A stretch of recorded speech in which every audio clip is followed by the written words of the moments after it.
뭐 그 당연하지 사람 말이라고 해. 국가 중인데? 투자는 안 되는 거야. 무슨 투자를 해? 그거 가서 여기나 저기나 똑같은 거 보니까 마음에 드는 거 사면 되지. 어렸을 때 걸 내보내고 싶어. 네, 집밥 박 선생이 오랜만에 돌아왔습니다. 저희가 임대차 3법 나오자마자 지금 급하게 또 일정을 잡아봤는데요. 제 옆에는 부동산 전문가 박원갑 위원과 함께합니다. 안녕하세요. 네, 안녕하십니까. 네, 저희도 다급하게 집밥 박 선생이 소집이 됐습니다. 뭐 지난주에 써야 되는데. 내일 내보내면 되잖아요. 빨리 내는 보여줍시다. 임대차 3법이 일단 발표가 됐어요. 내용을 일단 간단히 정리 좀 부탁드릴게요. 임대차 3법은 세 가지인데요. 네. 그러니까 계약갱신 청구권, 그다음에 전월세 상한제, 그리고 전월세 신고제인데 네. 계약갱신 청구권하고 전월세 상한제는 서로 맞물려 있는 거죠. 바로 시행이 됐고요. 예, 예. 네. 그러니까 보통 이제 전세 2년 살잖아요. 네. 근데 그게 2+2, 4년 동안 이제 살 수 있다. 그리고 또 계약 갱신을 할 때에 네. 5% 이내에서 지자체 장이 정하도록 되어 있다 이렇게 보시면 되고 네. 사실상 전세가 이제 4년으로 바뀐다고 보시면 돼요. 그렇죠. 이게 임대차 보호법 요즘에 2법이라고 얘기를 하는 거고 네. 이제 3법까지 하면 내년 6월에 시행될 전월세 신고제까지. 그렇죠. 저는 신고제는 뭐 그거는 이제 거래하고 난 다음에 뭐 30일 안에 네. 뭐 신고하도록 되어 있는데 지금은 이제 매매는 하고 있거든요. 네.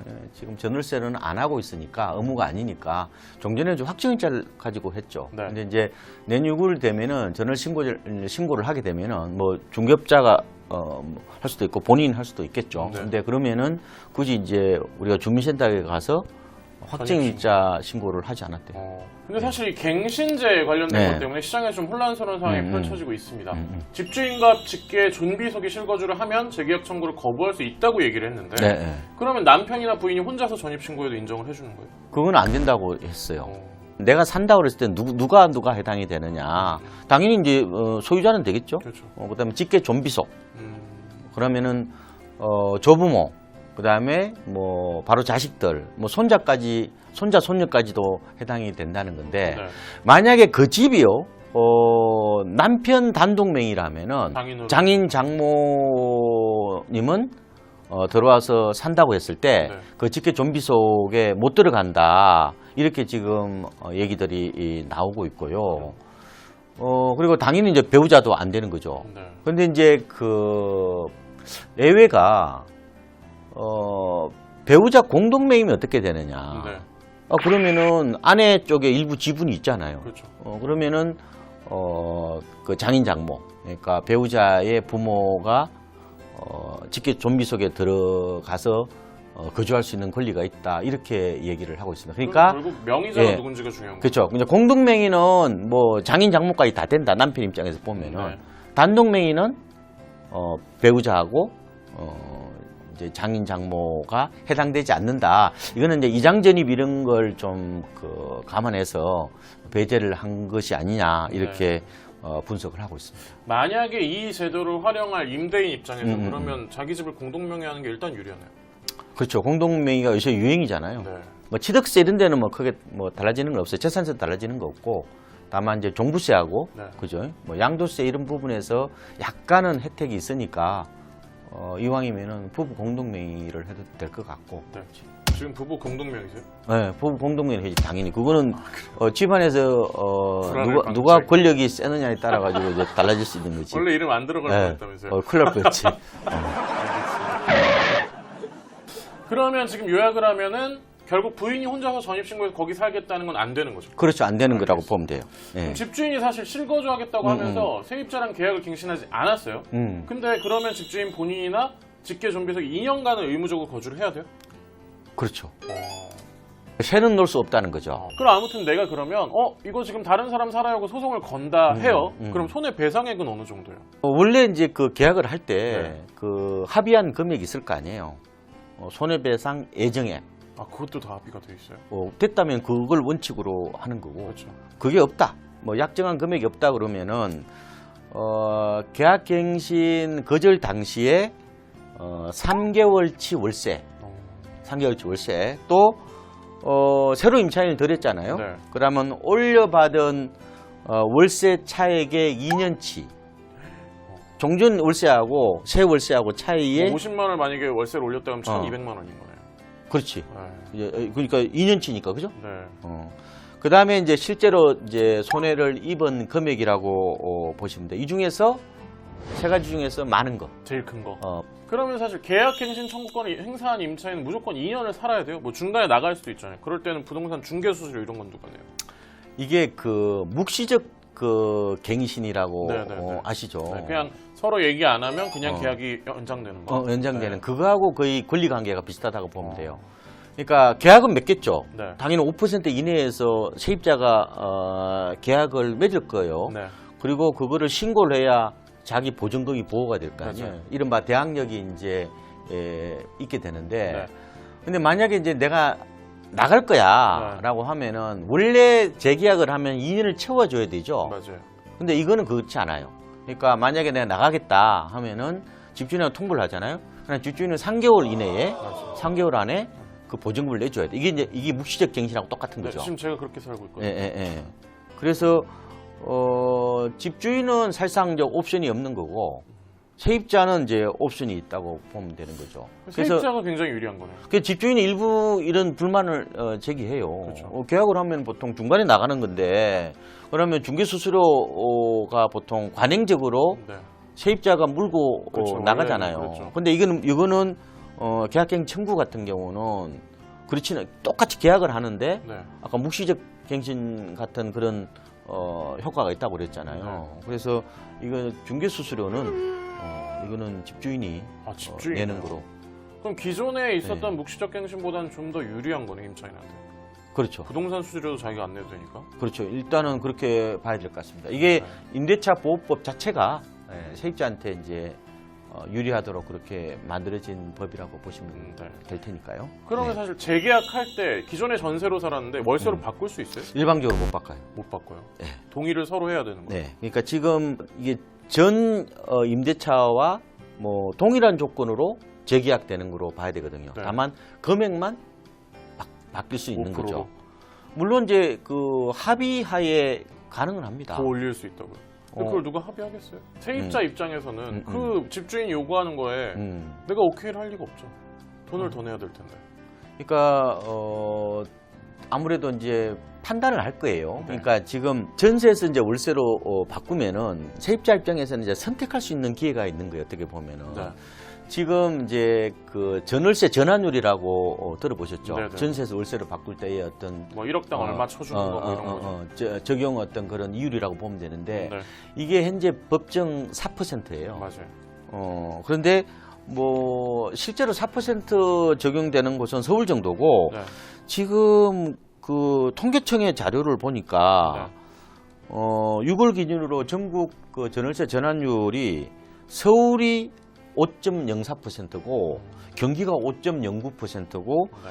광주 같은 경우 6.76%예요. 굉장히 높잖아요. 네. 그러면 이제 이게 이제 그 세입자 입장에서는 이거를 만약에 그 전환율을 4%로 낮춘다 하더라도 은행에서 대출 받아서 전세값 올려주는 것보다는 불리하다고 판단할 거란 말이에요. 그렇죠. 지금 은행 그 전세자금 대출이 2.2, 2.3 그래요. 그러면 훨씬 더 불리하죠. 그런데 다만 이럴 수는 있겠죠. 지금 정부에서 이제 전월세 전환율을 일부 낮춘다고 그러잖아요. 네네. 2%로 만약에 낮췄다. 은행에 줄 돈을 얼마를 내는지 계산해보고 내가 지금 만약에 이게 전월세 전환율이 낮아진다면 그거랑 은행금리랑 비교해서 본인이 세액공제 받을 거, 소득공제 받을 것까지 계산을 했을 때 뭐가 더 이득이냐 요거까지 그렇죠. 그걸 계산해보는 판단해야 거예요. 되죠. 근데 사실 사람들이 더 많이 걱정하는 건 4년 뒤에 우리나라예요. 그렇게 해서 2년이 지난 4년이 지난 뒤에 과연 전세는 있겠냐? 혹은 전세 가격이 지금 시세가 말이 되겠냐? 아예 처음 계약할 때 뭐 4억짜리 6억이요 이렇게 해버리고 말지 그걸 누가 지금 시세대로 받겠냐라는 거죠. 어차피 못 올리는. 그게 이제 전세 종말하고 맞물려 있는 그렇죠. 거예요. 네.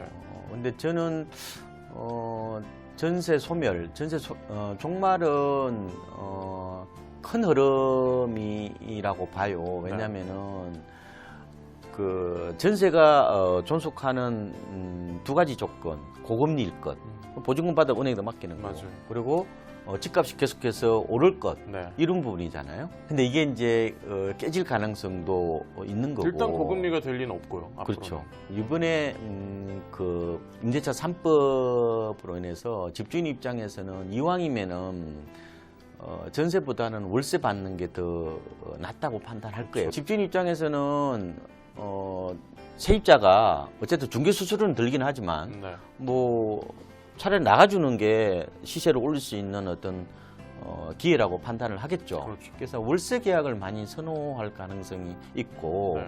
다만 지금 곧바로 그러면 전면 월세 시대로 가느냐 그렇게 보지는 않아요. 왜냐하면은 갭 투자한 사람들 갭 투자도 같은 경우에는 있고 목돈이 또 있어요. 보증금을 또 돌려줘야 되잖아요. 그렇죠. 그럼 일단은 내 자금의 여력이 되는 사람들, 뭐 예를 들면 목돈이 집에 묶여있는 갭 투자한 사람들 빼고 그런 사람들부터 내 전세 매물을 월세로 돌리기 시작할 거 아니에요? 조금 돌리는 거죠. 그럼 결국은 시장에 나온 공급 물량 자체는 점점 줄겠네요. 그렇죠. 그러니까 완전 순수 전세 매물들은 많이 줄 수밖에 없는 네. 거고 앞으로 이제 반전세 혹은 반월세가 가장 큰 트렌드가 될 것 같습니다. 네. 혹시 이런 상황에서 좀 꿀팁이 있다면 앞으로 시장이 어떻게 될까 이런 꿀팁 없을까요? 제가 보기에는 이 입주 단지를 중심으로 전세 메뚜기족들이 많이 생길 것 같다. 입주 단지에 가면은 가격이 많이 떨어지죠. 네. 왜냐면 한꺼번에 입주를 해야 되니까.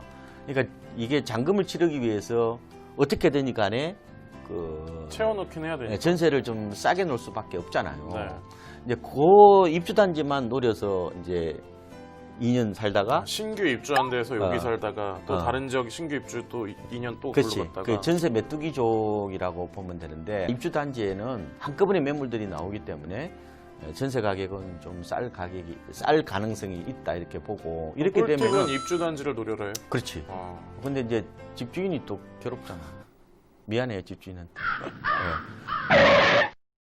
이번 그 임대차 보호법 계기로 어쨌든 뭐 세입자의 권익을 네. 높여주고 그런 거는 좋은데 자칫 이제 집주인하고 세입자가 적대적 맞아요. 관계로 이렇게 가는 거 아닌가 이런 이제 걱정이 많아요. 사실상 이게 집주인과 세입자는 이 공생 관계이자 공존의 관계거든요. 네. 그래도 인정이 있고 이게 법으로 가기 전에 대화를 해야 돼요. 그렇죠. 사실 가장 계약에 있어서 중요한 건 처음 나눈 말 한마디라고 그래요. 그래서 지금도 인터넷을 통해서도 많은 케이스로 나오는 게 세입자가 집주인한테 이거 보셨죠? 법 보셨죠? 나 이번에 못 올려요. 그냥 살 거예요. 이렇게 통보하고 연락을 안 받는데요.